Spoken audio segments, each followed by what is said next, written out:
तूफान आ रहा जबरदस्त, कंपनी की तरफ जा रहा है ये।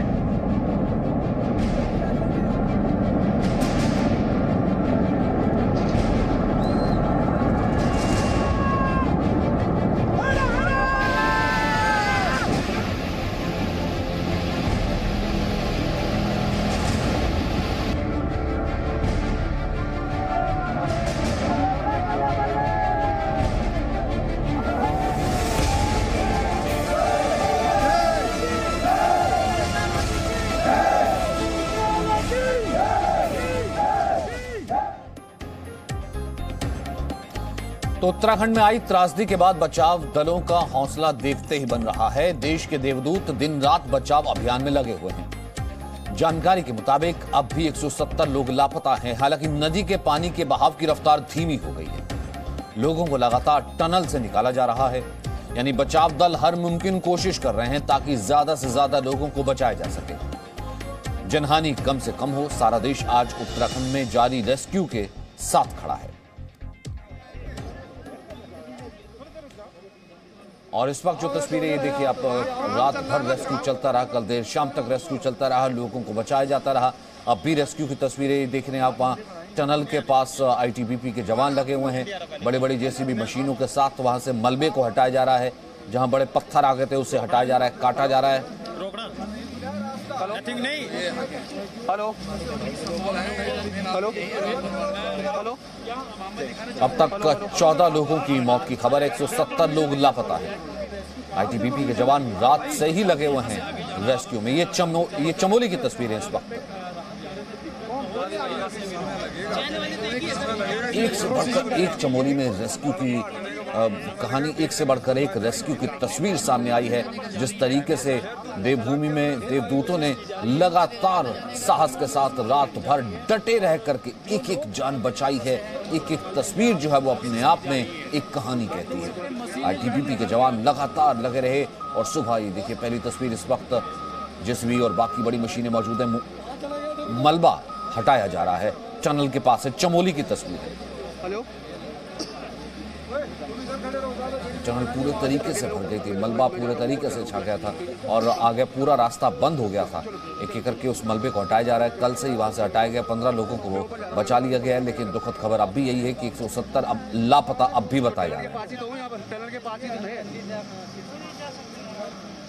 नहीं हुआ, असल में अभी रोका हुआ है ना, जाने नहीं दे रहे। तो आईटीबीपी जवान रात से ही लोगों के रेस्क्यू में लगे हुए हैं। चमोली हादसे के बाद से गंगा किनारे इलाकों में अलर्ट जारी कर दिया गया है। हालांकि फिलहाल राहत की बात यह है कि पानी नीचे तक पहुंचा है, उस पानी की रफ्तार अब थम गई है, पानी का करंट कम हो गया। आईटीबीपी के जवान रात से ही लोगों के रेस्क्यू में लगे हुए हैं।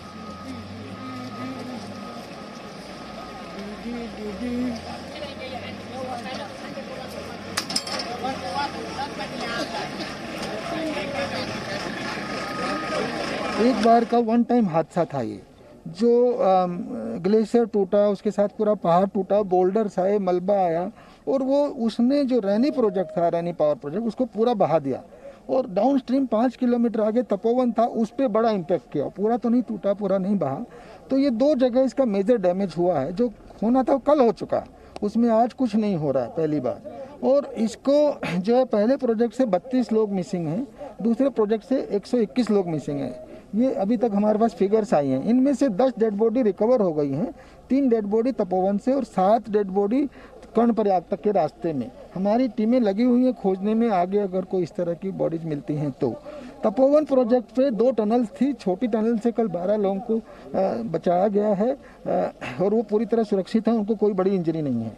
जो बड़ी टनल है उसको खोलने का प्रयास किया जा रहा है और वो बहुत लंबी टनल है, उसमें 150 मीटर तक हमारे लोग, कल एसडीआरएफ के लोग, इनके कमांडेंट भी हमारे साथ गए थे, वो जो है और आर्मी के लोग वो 150 मीटर तक गए क्रॉल करके, उसके आगे जाना असंभव था। और वो इतनी बड़ी टनल है तो उसका पूरा मलबा बाहर निकाला जा रहा है।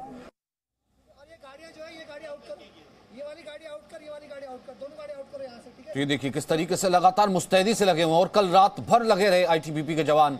और आईटीबीपी ना अगर होती तो ये हादसा और बड़ा हो सकता था। जिस तरीके से बता रहे हैं आईटीबीपी के जवान और जो बड़े अधिकारी कि जिस वक्त ग्लेशियर फूटा उसके बाद वो पूरा बड़ा पहाड़ अपने साथ बहा करके नीचे ले आया, जिसमें गर्डर भी मौजूद थे, पहाड़ भी मौजूद थे, पत्थर भी मौजूद थे, बहुत बड़ा मलबा, और नीचे जो रैनी प्रोजेक्ट था उसे वो बहाता लेकर के चला गया। तपोवन बांध था वो भी उसको सहन नहीं कर पाया। ऐसे में काफी मजदूर मौजूद थे जो कि या तो मलबे में साथ बह गए, लापता हो गए। 15 से ज्यादा मजदूरों को निकाल लिया गया है। फिलहाल 170 अब भी लापता बताए जा रहे हैं, लेकिन एक एक जगह से, एक एक जिसे कहते हैं एक एक साइड से लगातार ये जवान लगे हुए हैं मलबे को हटाने के लिए, और उम्मीद की किरण लगातार बाकी है कि अब भी रेस्क्यू करके निकाल लिया जाएगा जो मिसिंग है।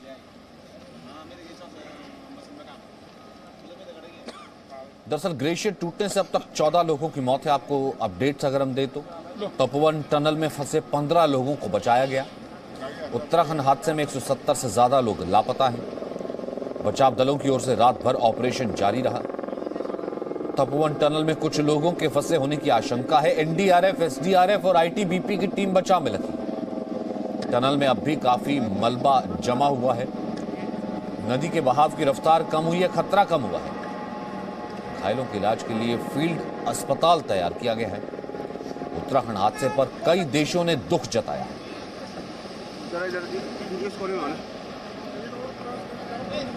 अच्छा वो आगे वाले हाँ तो वो जा रहे हैं। क्या है वहाँ पे? वहीं पे है, वहाँ वो बुलेट बुला रहे हैं, वहीं पे वहीं आ जाओ। आगे वाले पे, आगे वाले पे, आगे अगले वाले पे बुलेट ने कहा यहाँ करो और वहाँ आ जाओ।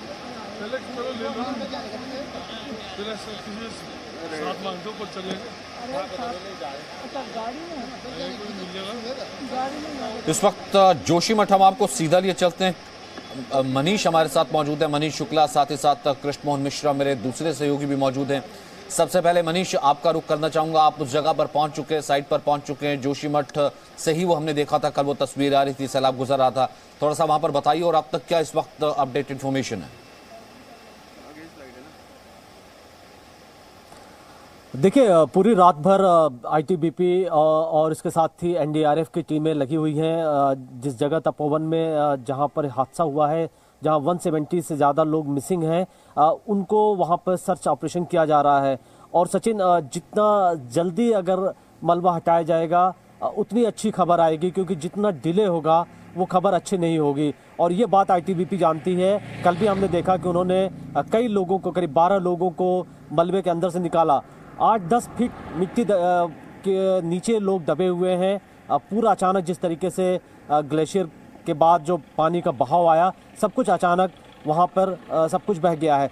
और देखा जाए तो इस वक्त हम आपको तस्वीरें दिखा रहे हैं कि देखिए हम जहाँ पर इस वक्त खड़े हैं, ये सारे जो रिवर बैंक के किनारे, जो नदियों के किनारे के इलाके हैं, और यहाँ पर जो आसपास के इलाके हैं सबको खाली कराया गया है। सबको कहा गया है कि कुछ घंटे तक वो यहाँ पर ना आए, कम से कम 24 घंटे तक वो नदी के किनारे ना रहे। हालांकि पानी का जो लेवल है उसमें कोई ज़्यादा परिवर्तन नहीं देखा जा रहा है, लेकिन अगर आप देखें तो चूंकि उत्तराखंड में पहले भी इस तरीके से हादसे हो चुके हैं, लोगों में एक डर है, लोगों में खौफ है।